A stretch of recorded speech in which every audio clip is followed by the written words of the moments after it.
offering a range of educational programs, courses, conferences. These resources are designed to keep the radiologist and imaging professionals up to date with the latest advancements and best practices in the field. Their commitment to innovation and excellence plays a crucial role in enhancing diagnostic accuracy, patient care, as well as providing ongoing education for residents, radiologists, and healthcare professionals. I am honored to be your moderator for today's webinar on the vital and critical topic in the field of imaging, that is, the imaging of the prostate. Prostate imaging plays a crucial role in diagnosing, staging, management of the patients with the prostatic conditions, including benign prostatic hyperplasia, prostatitis, and prostate cancer. With continuous advancements in technology, our ability to detect and assess prostate issues with greater accuracy and precision has significantly improved. As we delve into the subject, we will explore the latest advancements, best practices, and clinical applications in prostate imaging. Without further ado, let's get started. It is my pleasure to introduce our speaker, Dr. Bilal Mia, diplomat, American board, and consultant radiologist at Semen Med Imaging, Arizona. Our esteemed speaker will offer valuable insights, experiences, and discuss how emerging technologies are shaping the future of prostate imaging, including the latest advancements and best practices in imaging modalities. So, housekeeping notes: please ensure your microphones are muted to minimize the background noise. Feel free to submit any questions via the question answer feature at any time. We will address them during the question answer session towards the end. I hope you find this session very informative and engaging. Let's start.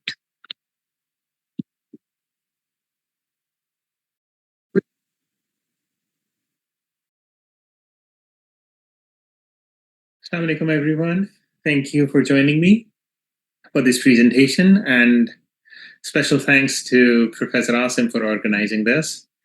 I worked with him about 20 years ago when he was a resident, and he was one of the bright ones and a really hardworking one. So thank you again.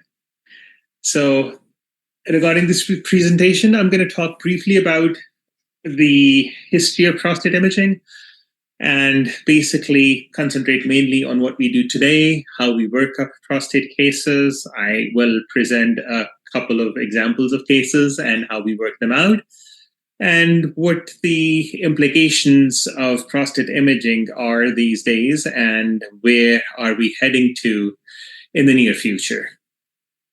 So, a brief introduction. It is second most frequently diagnosed cancer in the United States, after skin cancer. And it's very prevalent. So 1 in 7 every African American, or 1 in 8 every Caucasian, is going to get prostate cancer, commonly after age 65.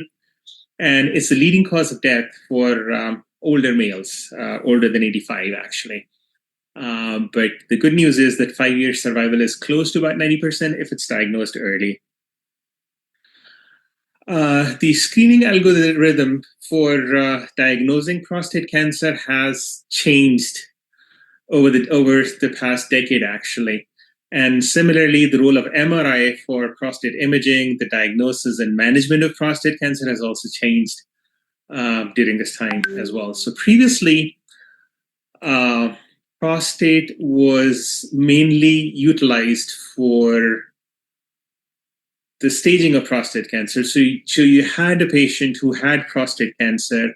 You would image the prostate with an endorectal coil to get high resolution images to see the extent of the tumor, whether it was invading the bladder or the rectum, pelvic side walls, lymphadenopathy. So those are the things that you would actually diagnose. You would do the prostate MR for. When I was doing fellowship, we just had one 3 Tesla magnet in the basement, which was highly protected, and very few people had access to it. And frankly, nobody actually knew what the cancer looked like on different imaging sequences, and everybody was doing different sequences. So it was the main use was just to staging of the prostate cancer, basically. So multiparametric MR has played increasing role over the past decade, especially after introduction of the PIRADS, basically when everything was standardized, the sequences were standardized. That is basically when the prostate MR really took over. And these days, these are a couple of the indications that we do prostate MR for. It's mainly for tumor detection, of course, but also tumor characterization, risk stratification for the patient as well as the tumor. Of course, the local staging of the tumor. We do a lot of MR guided biopsies, especially for the tumors which are small and located far anteriorly. We do MR guided biopsies for those prostates. Of course, follow up for low grade malignancies for malignancies which are low grade. They are commonly followed these days rather than treated, especially Gleason 7, which is 3+4. Those are the kind of malignancies that are just being followed and not actually treated. It's used for guidance for local therapy. So for a small volume tumor, ideally located at the periphery, they can treat it with cryotherapy. They can fry it, use ultrasound or radiation for local treatment of the prostate gland. And of course, for deterrence, for detection of recurrence in conjunction with CT/PET imaging. Now, the workup has changed over the years as well. Initially, if you had a digital rectal exam, they found an enlarged prostate, which was nodular. They did a PSA level, which inevitably was high. They would just go to systemic biopsy, where the urologist would actually take 6 or 9 or 12 cores of the prostate gland. And if they found a cancer, whether it was low grade or high grade, it just led to treatment, whether it was radiation, seeds, or external beam radiation, or actually prostatectomy. That is how it was managed. But these days, the multi-parametric MRI holds the central place in the imaging of or in the workup of actually suspected prostate cancer. So if you have an elevated PSA, the very first thing you will do, or the urologist is going to order, is a multi-parametric MRI. And after the MRI, patient actually goes for a biopsy. For lesions, PIRADS category 3, 4, and 5, basically, we mark those lesions on T2-weighted images, which are then fused with, there is special software that fuses those images with the ultrasound images. So a urologist can actually do the systemic biopsy, where he would actually biopsy the whole prostate and get some extra cores of the lesions that we mark for him. Now, the reason why you'd still go and do random biopsies of the whole prostate gland is because nothing is 100%. You do not detect 100% of tumors with MRI.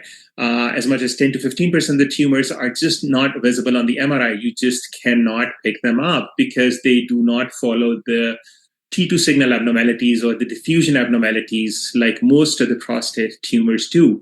Especially mucinous tumors of the prostate gland, which are really rich in mucin, they just do not follow those T2 signal abnormalities.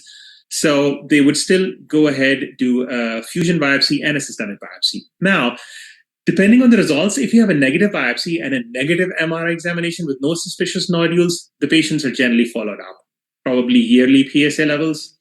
That's how they're followed up. For tumors which are Gleason grade less than 7 or low grade prostate tumors, most of them are now being actually followed up. So they actually go to follow-up category, and depending on how the urologist feels, they are followed up every 6 months to a year, actually.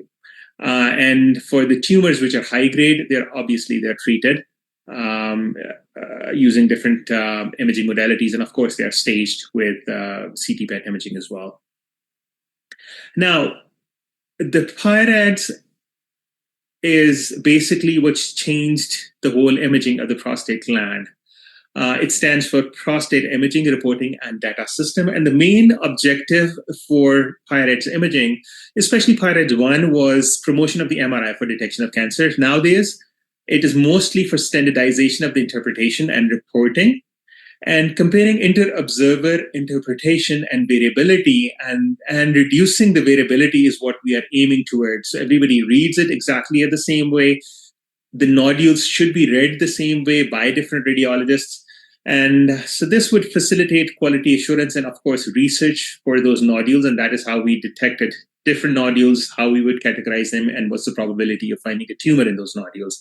And, of course, to improve patient outcomes.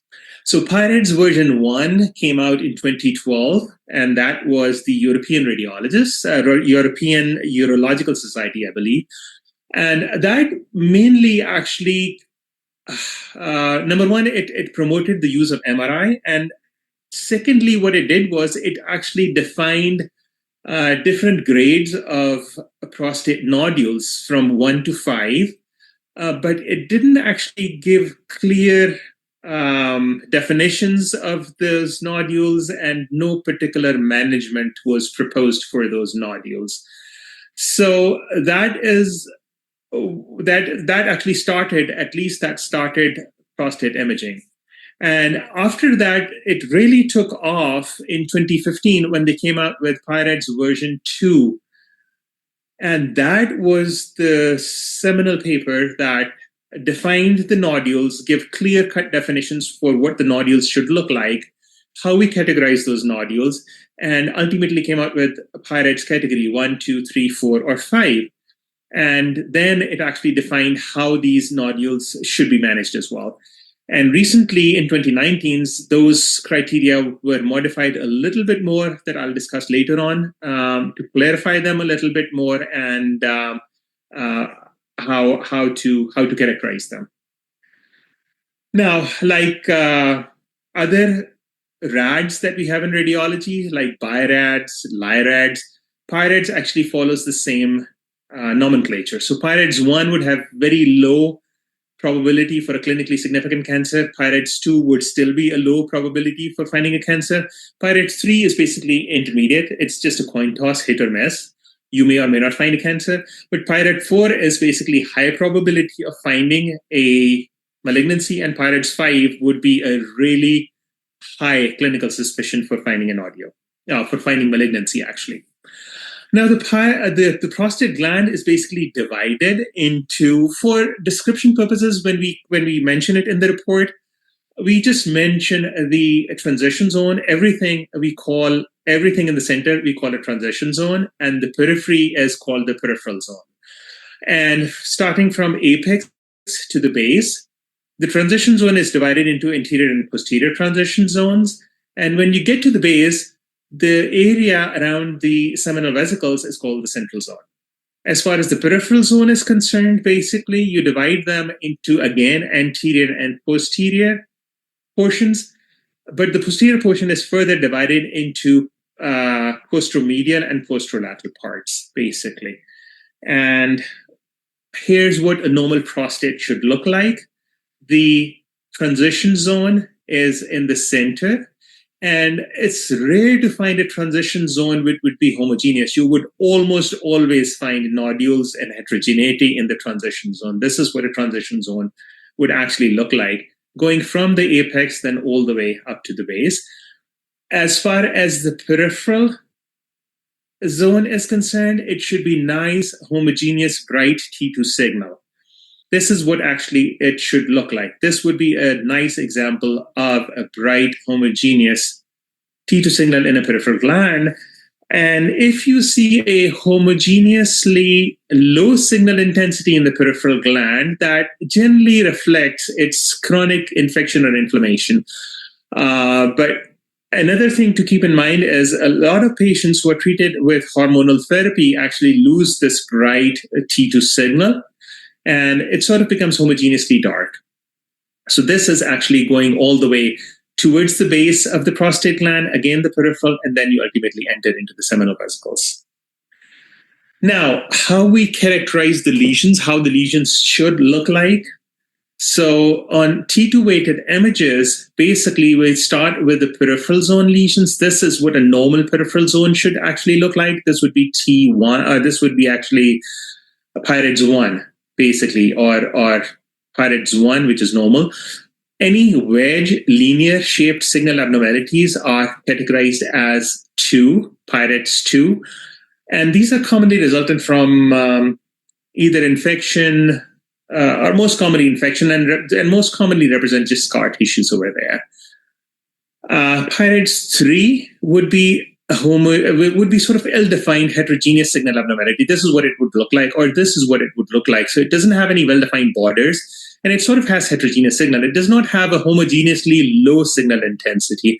So this would qualify as like 3. This would be 4 or 5 when you have a clear-cut, homogeneously hypo-intense on T2 weighted images with clear margins. If it is less than 1.5 cm, it is Pirates category 4. If it's more than 1.5 cm, it's category 5. This would be an example of a category 5. For transition zone lesions, like I said, it's almost I've seen very little prostates which would have like a homogeneous signal in the transition zone. Almost always have nodules. So normal appearing transition zone would be round, completely homogeneous, or you have completely encapsulated nodules over here. So these nodules which are completely encapsulated, this nodule would be an example of a Pirates category 1 nodule, which is completely encapsulated. Pirates category 2 would be mostly encapsulated. For example, you can kind of see this nodule is this would also be completely encapsulated, but this nodule would be almost completely encapsulated, but there are areas which are not completely encapsulated. So this would be like a Pirates category 2 nodule. This, on the other hand, would be a Pirates category 3 nodule. Pirates category 3 nodule would actually have a heterogeneous signal, number one. And number two, it would have obscured margins. You cannot sort of make out the margins. So this would be like a Pirates category 3. Pirates category 4 nodule would have hypointensity, uniform hypointensity, and it would have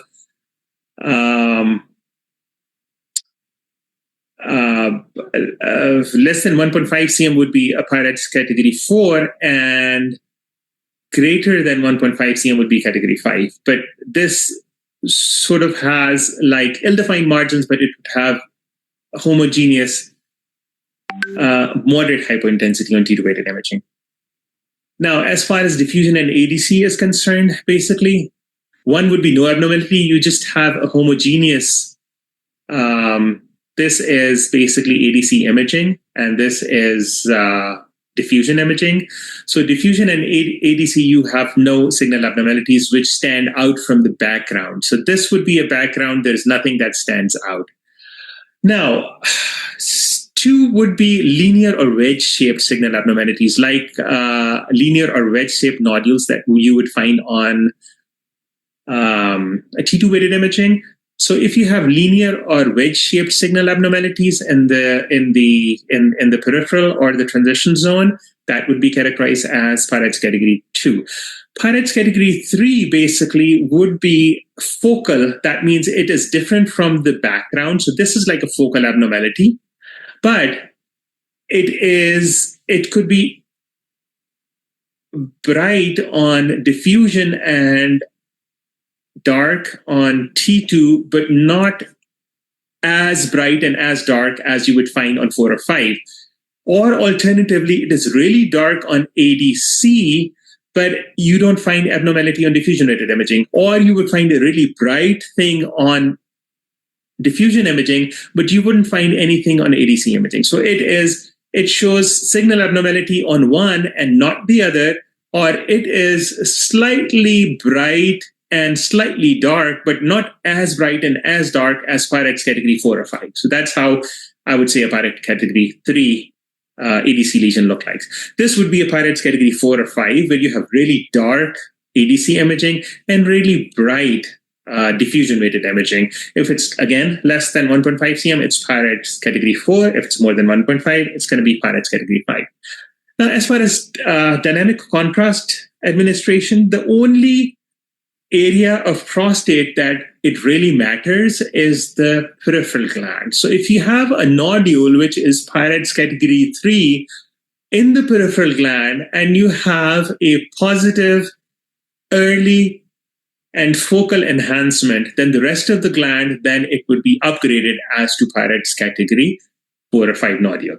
So dynamic contrast only helps with the peripheral gland. It has no value as far as the transition zone is concerned. So it's called positive if it's early and it's focal and it corresponds to the signal abnormality. Anything else would be a negative dynamic contrast administration. The negative would be diffusely enhancing prostate or a focal abnormality, which is not earlier than the rest of the gland. Those would all be categorized as a negative as far as contrast enhancement is actually concerned. Now, just briefly, what's the difference between PIRADS version 2 and versus 2.1? But the most important things would be the PIRADS version 2.1 lays particular emphasis on getting high B values. So normally, previously, we would do just 0 to 100, which was practically a T2 weighted image, and then you would have an 800, a B value of 800 imaging as far as diffusion is concerned. But this actually specifies that you have to get a high B value imaging of the prostate to be able to recognize prostate malignancies. And we do it around 14 or 1500. And the other important thing that emphasized, which was different from version 2, was the category 2 nodules were upgraded to category 3 in the transition zone if they had marked restricted diffusion.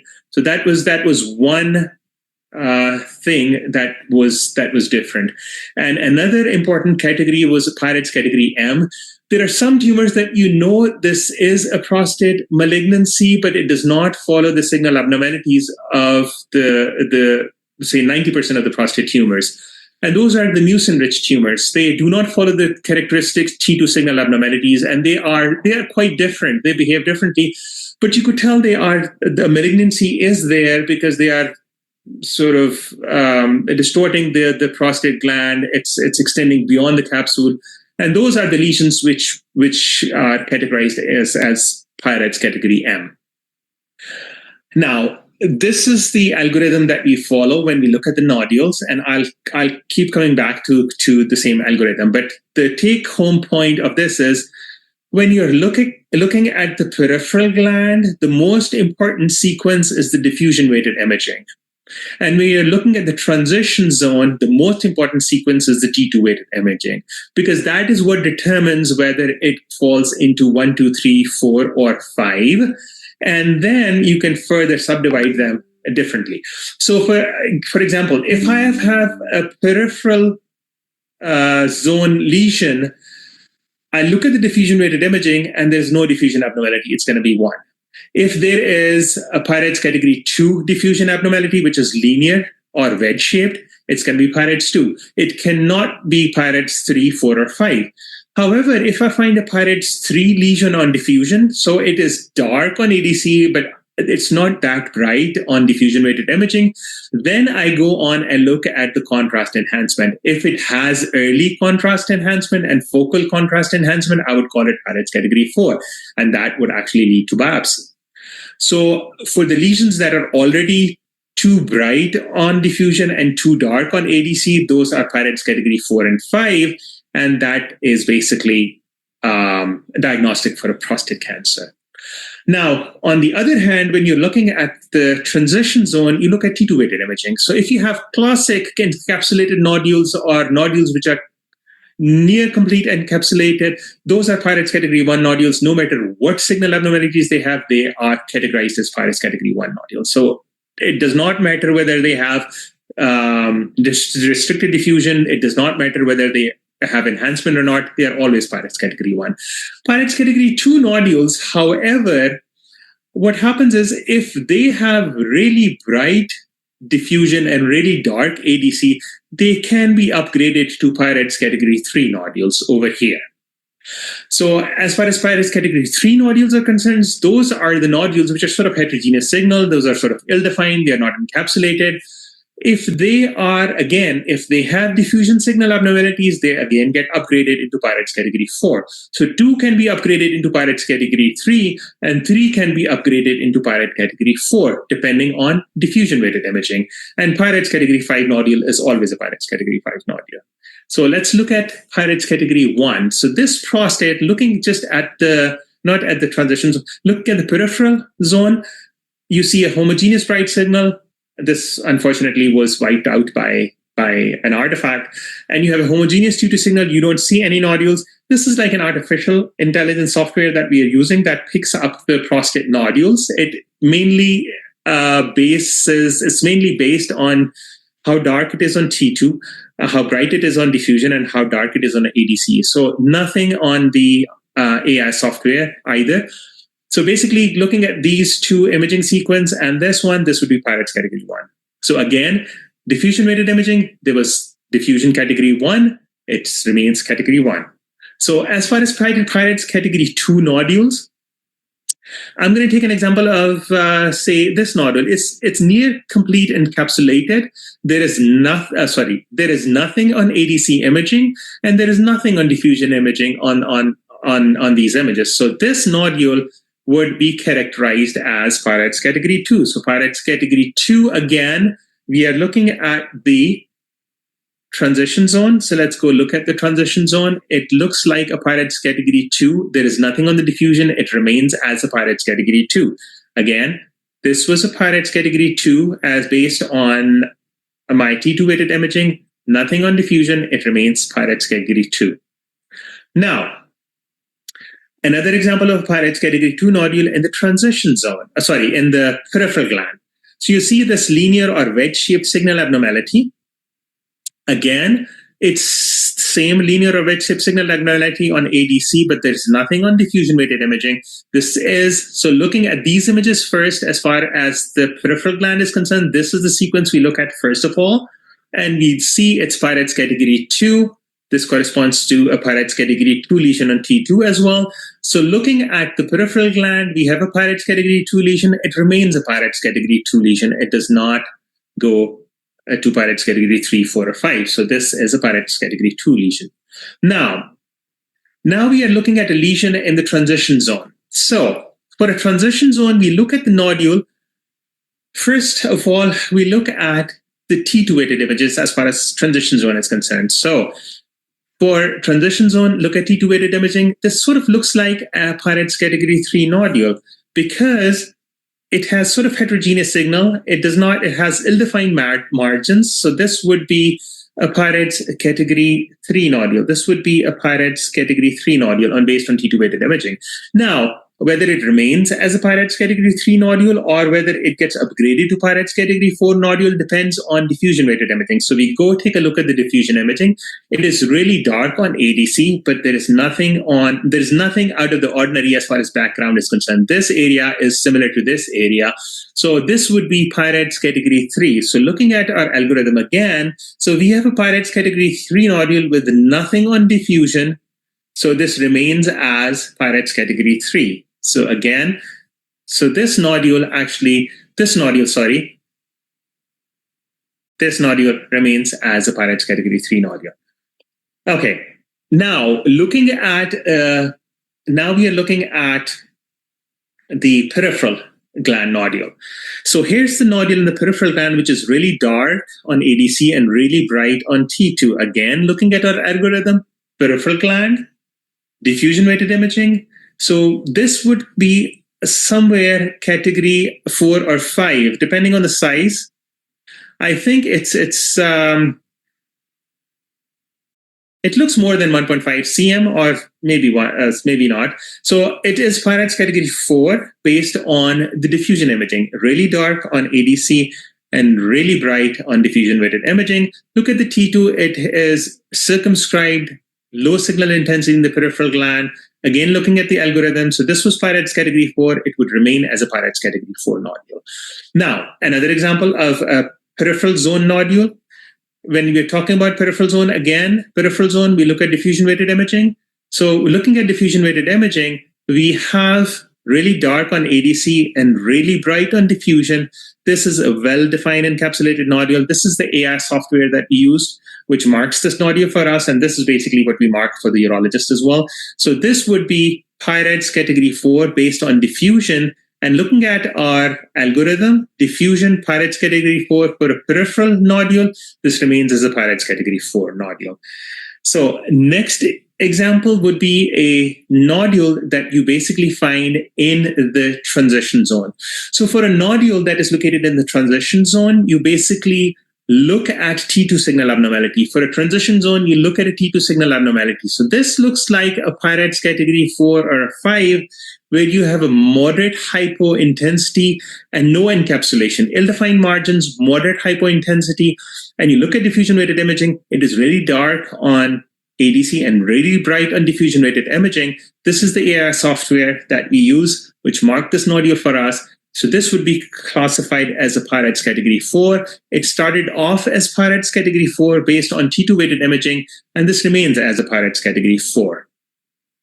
Now, PIRADS category 4 or 5 nodule at involving the transition zone. So again, peripheral zone. Again, looking at the peripheral zone, you look at diffusion-weighted imaging. Looking at diffusion-weighted imaging, it is really dark on ADC, really bright on diffusion. So that would correspond basically to a PIRADS category 5 on diffusion-weighted imaging. This is PIRADS category 5. If it's PIRADS category 5 on diffusion, it remains as PIRADS category 5. And you look at T2-weighted imaging, it is really dark encapsulated nodule on T2-weighted imaging. Now, another example of the same peripheral zone, PIRADS category 5. So diffusion-weighted imaging, looking at diffusion-weighted imaging, we basically look at really dark on ADC, really bright on diffusion. This is AI software for us. And this was the nodule on T2. But based on diffusion-weighted imaging, it is actually a PIRADS category 5. So diffusion-weighted imaging for a peripheral zone, it's category 5. It remains as a category 5 nodule.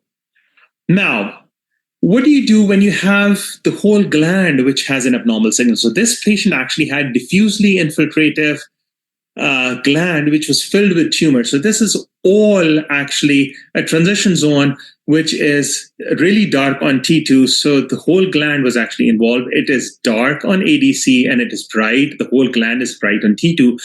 And the advantage of using artificial intelligence over here is basically this marks the areas where the diffusion and TT signal abnormalities are the maximal. So if you were to do a biopsy, the highest grade tumor would probably be located within this area. So this is the area that you would target. So this again would be a PIRADS category 5 nodule. Now, anterior stroma almost always appears dark and we kind of ignore it all the time, except when it has abnormal T2 signal and abnormal diffusion and ADC signal. So this would be anterior stroma with really dark ADC, really bright on diffusion imaging, and this is the AI software for us. So this nodule is classified as a PIRADS category 5 nodule. Now, another example is, again, we are looking at the transitions or anterior stroma. You have an ill-defined nodule, which is dark on T2 weighted imaging, and you look at the diffusion, it is really dark ADC, really bright on diffusion, and you actually see this tumor infiltrating beyond the margin of the capsule over here. This is the AI software for us. So this is characterized as PIRADS category 5 nodule, not only because of its size, but for the fact that it is infiltrating beyond the margin of the prostate. Another thing I generally include in the dictation, if it has a broad capsular attachment, I mentioned it in the report because that almost always indicates, if it's not obvious, it's almost always indicates there are micro extensions of the malignancy beyond the capsule. So if I have a nodule which has a broad capsular attachment, I put it in the report. Now, what happens when you have like metallic markers or radiation seeds in the prostate? This is basically what happens to your diffusion and ADC imaging. They are all distorted. And sometimes the signal abnormality also bleeds into the peripheral gland. So for these lesions, the nodule characterization mainly depends on your T2 imaging. So I would say this is no nodules over here and probably PIRATS category 2 nodules over here. And I would just mention that the study is extremely limited because it's degraded by metal artifact. Another artifact that we commonly encounter is rectal gas. And what this does is it throws the diffusion imaging over here to fold on itself, basically. So this is actually all the diffusions that should have been here. It is folded on itself over here. And as you remember, for the peripheral gland lesions, the most important sequence is the diffusion sequence. So whenever we see this, we actually repeat the imaging, tell the patient to evacuate, and then come back, and then you repeat the diffusion imaging. And they not only this is bad for interpretation, it's bad for AI as well, because AI can get fooled in exactly the same way as we can get fooled by this. Now, this was a patient that came in with a PIRATS category 4 nodule. This was a tiny nodule in the left peripheral gland, really bright on diffusion and really dark on ADC. And this patient actually had transurethral ablation of this lesion. And all you see is basically scar tissue over here. And the prostate gland has totally shrunk in size. There is no signal abnormalities, no restricted diffusion. And as a follow-up, this is basically what we'll look for. We'll look for these sequences, especially the diffusion sequences in this case, and enhancement, to be sure that there's no enhancement and no diffusion that comes back in that area to tell us that the tumor has recurred. Now, as far as the future or near future, what's happening, we are using more and more artificial intelligence. I pointed out some of the images. So basically, most of the artificial intelligence softwares that we are using right now are based on bioparametric. So they do not include, very few of them actually include the contrast enhancement or the dynamic contrast administration. Most of them are based on how dark it is on T2, how bright it is on diffusion, and how dark it is on ADC. And that is how they pick up those prostate nodules for us. And of course, all of these softwares, most of them are actually FDA approved by now, and they are backed up by thousands and thousands of prostate biopsies that they have performed. So initially, the software that we were using would actually mark those nodules. It would calculate their area, and it would generate a PDF report. But the problem was that it would pick up nodules which are like 3 millimeters, 2 millimeters, and it would just mark them as nodules. And they may be cancer present in there, based on their data and all the biopsies that they've performed, but there's no way that you can biopsy that area or treat that area or do anything about that area. So we would just mention the larger nodules in our report, and those tiny nodules were not mentioned in the report, but the urologist would get a report saying there were 5 nodules, and we would say there were 3 nodules. And so it was kind of hard to justify what we were doing. So the current software that we are using now just marks those areas where there is marked restricted diffusion and T2 signal abnormalities, and it is for us to decide whether those are true nodules or not, and that is basically how we are using. Another drawback of these software, artificial intelligence software, is basically they suffer from the same artifacts, like I mentioned before. Some actually more than the others still suffer from those artifacts. But I see increasing role of artificial intelligence in the prostate imaging. We are already using it for generating radiology reports, looking at the pulmonary nodules, looking at fractures. So artificial intelligence is actually doing a lot of work for us. As far as studies are concerned, it definitely helps the less experienced radiologists. Their detection rate actually goes up, especially for the residents and less experienced radiologists. How I use it is I would look at the AI generated images first, and if there is no nodule present on those images, then it saves me a lot of time to look for nodules. I'm not going to find any, so it saves me from. So I can read that examination in a much quicker fashion than if I had to look for and search for nodules. And lastly, a couple of other things that have been proposed for prostate imaging. Pyrites categories would definitely be modified in the near future to clarify some of the nomenclature and the confusions that still exists in how radiologists interpret some of the nodules. A PI qual is another assessment of image quality that some of the radiologists would include in their report from 1 to 5. Because if the PSA is high and I have a really good study which is normal, I'm not going to follow it up for another year or so. But if I have a study which is suboptimal and the PSA is still high, I'm more likely to follow that case, say in about six months' time. Another is a precise criteria that we use for change in for estimation of change in sequential evaluation of the prostate nodules. For the nodules that we are following, for like Gleason grade 7 nodules, we keep following them up till they increase in size, or they have more restricted diffusion, or they start to show early enhancement. And then you would either biopsy them again or just treat them empirically. PI-RR is used for a local recurrence after prostatectomy or radiation, and PI-FAB is for local recurrence after focal therapy. And we are seeing more and more focal therapy, especially for low-grade tumors, low-volume tumors, tumors that are located at the periphery.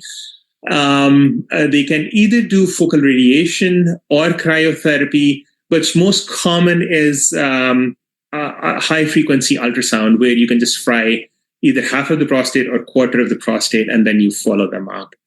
And I think that's about it. I'm open to any questions. Thank you so much again for your.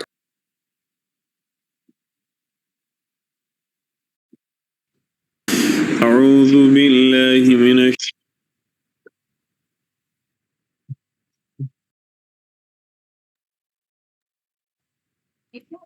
We have Dr. Thank you so much, sir.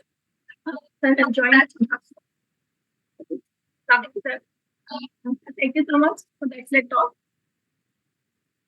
Yes. Please answer the questions. Thank you. Okay, assalamu alaikum. Let me get to the first one. Let's see. Difference between MRI and multiparametric MRI. So multiparametric, when we use multiparametric MRI, it specifically talks about imaging of the prostate gland in specified parameters like coronal, sagittal, and axials, and specific sequences, high resolution sequences which pertain specifically to prostate imaging, as defined by actually Pyrites categories. And that is so that's when somebody orders just a prostate imaging for staging, we would do MR of the pelvis. But when they specifically ask for multiparametric MRI, we follow the same imaging sequences and parameters as closely as possible for specifically for prostate imaging. It's a really high resolution imaging of the prostate that we do. And let's go to the other question.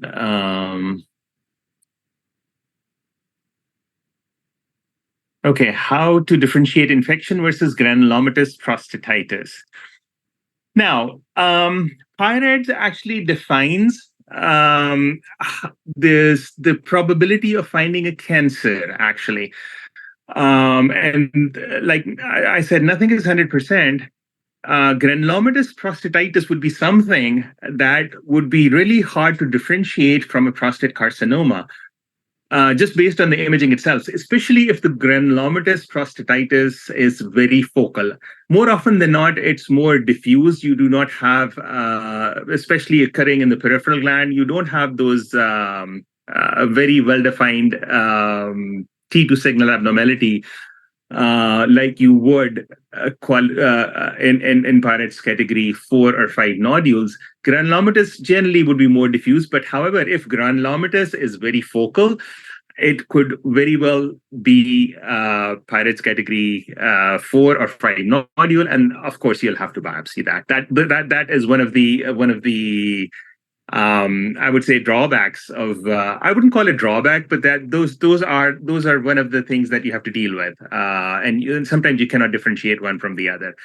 But the important thing is it classifies the nodules in terms of the probability of finding cancer in those nodules. That's basically what PIRADS is doing. So it's not a 100% diagnostic tool. But, if you categorize something as PIRADS category 4 or 5, it's not 100% that you will find a cancer over there, but the probability is quite high of finding a cancer. I hope that clarifies it. Okay, MRI contrast. Is this not nephrotoxic? As we see many patients with serum creatinine 1.8. Okay, as far as it's initially there was a controversy as far as giving contrast or not. The only reason or the only situation where the contrast truly helps you, if you look at the algorithm, is the peripheral gland when you have a PIRADS category 3 nodule in the peripheral gland. And if there is an early focal enhancement, you can classify it as PIRADS category 4. And that's the only indication for giving contrast, actually. A lot of our patients who are just screening patients, we sometimes just do it without contrast. And if we find a PIRADS category 3 nodule in the peripheral gland, we would call them back and give them contrast. That being said, if you look at the ACR recommendations for contrast administration, number one, you check for the risk factors for renal failure. If you have one kidney, you have acute renal failure, you're already on dialysis, or your GFR is less than 30. In that case, we have group 1, 2, and 3 agents. So group 1 agents used to be the old gadolinium agents, which were associated with nephrogenic systemic fibrosis, NSF. We don't have those agents anymore here in the United States. I don't know whether they're still being used over there or not, but we only have group 2 contrast agents that we use, which are sort of not associated with NSF, or rarely, if any, association exists between those agents. So those are sort of safe to administer.